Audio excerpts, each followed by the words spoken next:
Hell of a thing. Texas passes a law that says basically the governor can overturn any election. Also, related but unrelated, Jenny Damn Thomas has been receiving thousands and thousands of dollars secretly from organizations pushing legislative, policy, and yes, court-connected agendas. Let me first start with Texas. I said this was going to happen because the writing has been on the wall. They do not want voters picking politicians. They want politicians picking voters. Let's put them up. The governor of Texas. So the governor, Greg Abbott, wants power to overturn not elections. I know that's how it is being contextualized, but actually overturn democracy. Understand what this does. Democracy means majority rule. This would give him the authority to overturn majority rule. The GOP-controlled Texas Senate on Tuesday passed a proposal allowing the state to overturn elections in Harris County, home of the state's most populous city. Okay. The legislation penalizes county officials for running out of ballot paper at some voting sites in the 2022 election, the Houston Chronicle reported. Still, more importantly, it gives Republican Greg Abbott precedent-setting power to undo election results. The measure would give Abbott's appointed Secretary of State, this is a political appointee, it would give the governor's political appointee the authority to hold a new election in the county if it turns out they ran out of paper or they had paper at 2% or more of its polling sites for more than an hour, the newspaper noted. Now, you may be wondering, well, what does running out of paper have to do with the results of an election? Nothing. Every expert has said absolutely nothing, has nothing to do with the mechanics of voting or the election results. There's more. Democrats saw the move as simply handing the governor away to reverse results, as Republicans like former President Donald Trump and losing Arizona governor candidate Kari Lake tried to do. So let's say this becomes law, right? Let's say this becomes norm throughout the United States of America. About half of these states have already passed bills saying you don't need a permit to carry a gun, constitutional carry. You got about 25, 26 states already subscribing to that model. This is how they do it.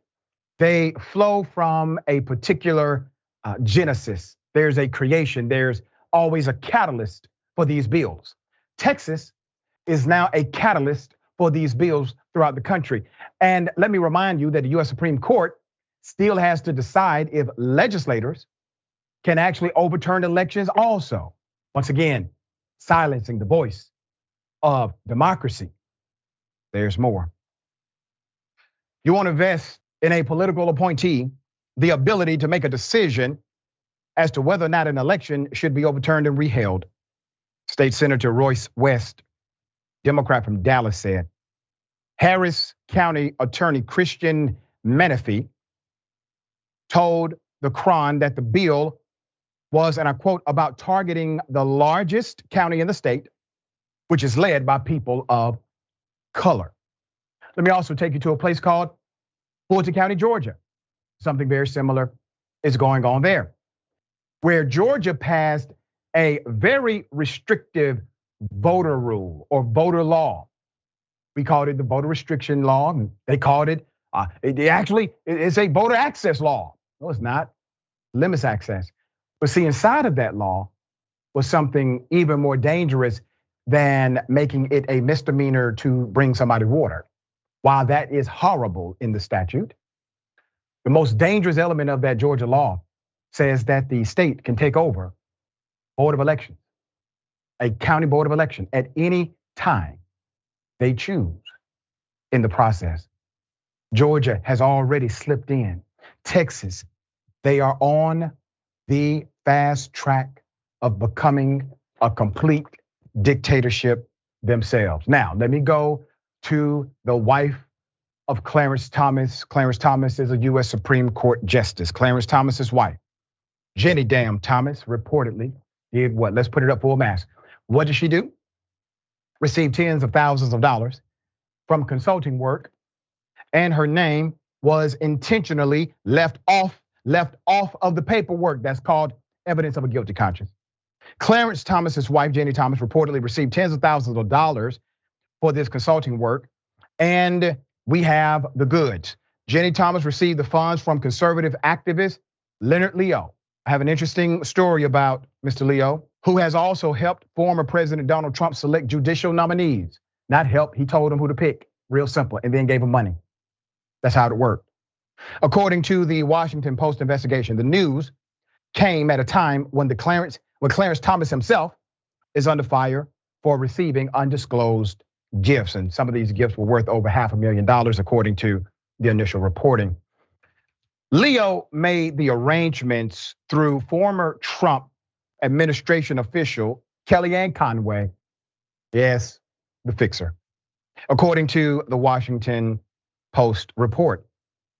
In January 2012, Leo instructed the GOP pollster Kellyanne Conway to build a nonprofit group he advises and use that money to pay Virginia Jenny Thomas.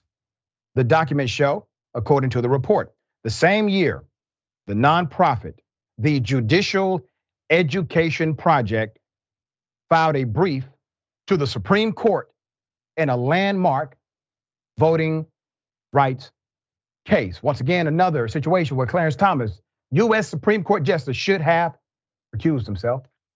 There's more. The investigation further uncovered the circumstances surrounding how the payments were made secret. Leo, a key figure in a network of nonprofits that has worked to support the nominations of conservative judges, told Conway, that he wanted her to give Jenny Thomas another $25,000. The documents show. He emphasized that the paperwork should have no mention of Jenny. Of course, according to the Washington Post. Now, who leaked this? Who leaked this information? Probably Kellyanne Conway.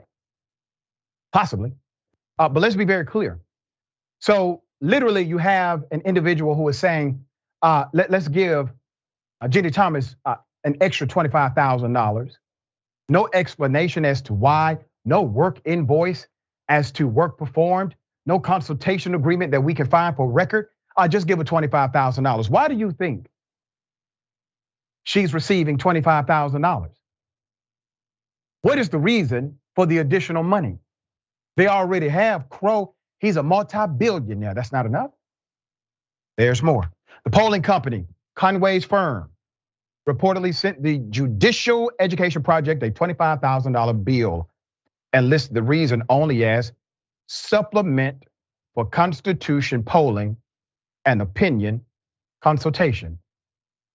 In all, according to the documents, the polling company paid Thomas's firm, Liberty Consulting, $80,000 between June 2011 and June 2012, and it expected to pay $20,000 more before the end of 2012, according to the Washington Post investigation. The documents reviewed by the Post do not indicate the precise nature of any work Ms. Thomas did for the Judicial Education Project or the polling company itself. Why? Because the work was kept off record. That's why. Please understand, she's not getting money because she's just a nice woman. She's not getting money because somebody just has a bleeding heart for her and she's a struggling wife of a U.S. Supreme Court justice and she just needs a couple of dollars to get by. There's a why, there's a reason she's getting this money. And just because we do not have that reason on record does not mean it should not be investigated, nor does it mean there's nothing nefarious happening. In a statement, Leo reportedly told the Post, knowing how disrespectful, malicious, and gossipy people can be, I have always tried to protect the privacy of Justice Thomas and Jenny. Sounds like an admission of guilt. I mean, sir, you just admitted to doing it, basically. May have been ill-advised by your attorney, but I'm glad you did so personally. I did some digging, and I found a report last year about this same fella, okay? He received such a huge amount of money that really, when you look at it, only either a small country could have given this money or a large one, or perhaps billionaire. Here it is. This IRS document obtained by CNN is evidence of the largest anonymous dark money political donation ever reported. $1.6 billion. It is, according to experts, a staggering amount. I am just stunned. We are talking about income that is many multiples larger than the largest dark money groups ever found. And it's going to a new organization called Marble Freedom Trust.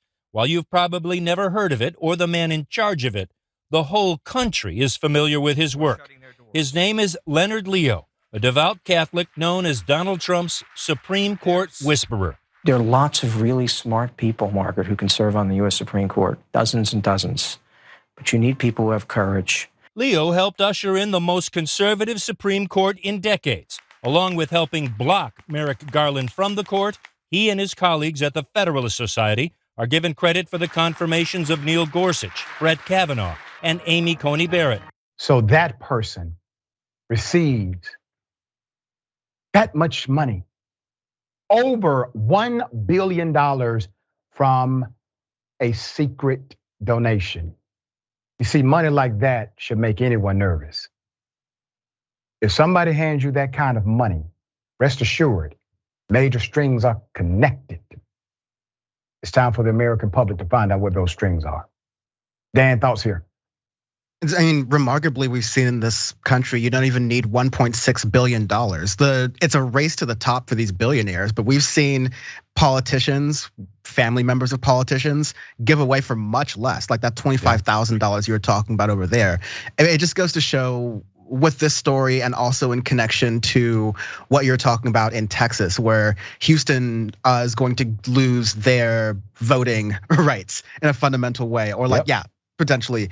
It echoes of, what you're describing in Atlanta, what's happening potentially in St. Louis and in Jackson, Mississippi, where the state wants to come in and take rights away from predominantly black cities because they want power. And the only correction I would make to what you said earlier is these people don't even want to deal with the vote. You're saying that like, they want to choose who they vote for. Yeah, kind of. But ideally, they just get to be in power forever. You see that with the Supreme Court justice, and you see how unethical they are. So this is just eroding faith in these court systems, and we need to fight to get that back, because without that, it's really tough to have a democracy.